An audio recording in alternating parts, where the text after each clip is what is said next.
Okay, we're gonna do some buttercream work now. This is the buttercream that was prepared in advance and has been stored in the refrigerator and just pulled out. So it's extremely firm and chilled at the moment. First thing I'm gonna show you is bringing it to the proper consistency and temperature before working with it or doing any kind of piping, any kind of work with it. Okay, so I want to show you, if you can see, very, very firm. And what I'm going to do, I don't need all of it for what I'm going to be using today. So I'm going to take some of this very cold, just like if you had cold whipped butter. I'm going to take it out. I'm going to put it in a smaller container, and I am going to use my microwave to bring it to warm it up very gently and slowly and get it to the right consistency. If you don't have a microwave, the other option is to do this over a bain-marie in a bowl or a container that's appropriate for a bain-marie, either your stainless mixing bowl or a Pyrex bowl. It can work for that as well, just not plastic. Okay, so I'm gonna go in the microwave, warm it at 10-second bursts. In between heating it, stir it until it's slightly warmer than room temperature and very smooth. Okay, so I wanna show you the buttercream. I've now, for this quantity, I've just heated it in the microwave for two 10-second intervals. I stir it. This smooths out the air bubbles.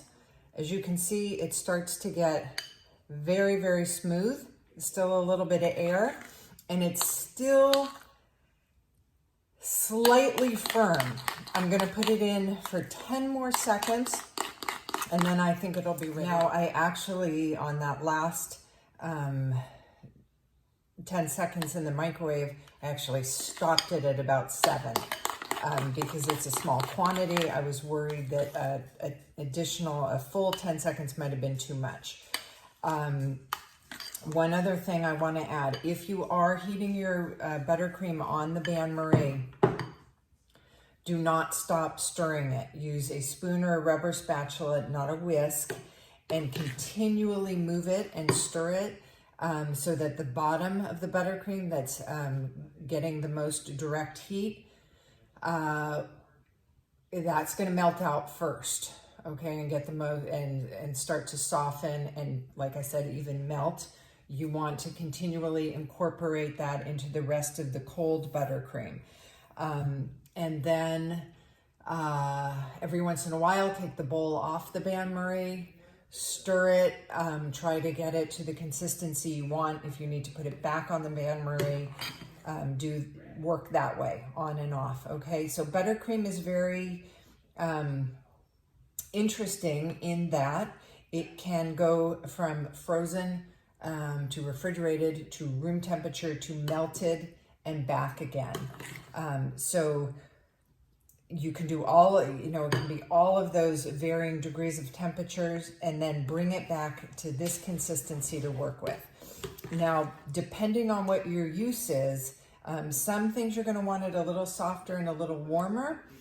For instance, if you're doing very fine piping work and perhaps making an inscription and you want your buttercream to really flow out a small point smoothly, like the ink out of a pen, you're going to make your buttercream a little warmer.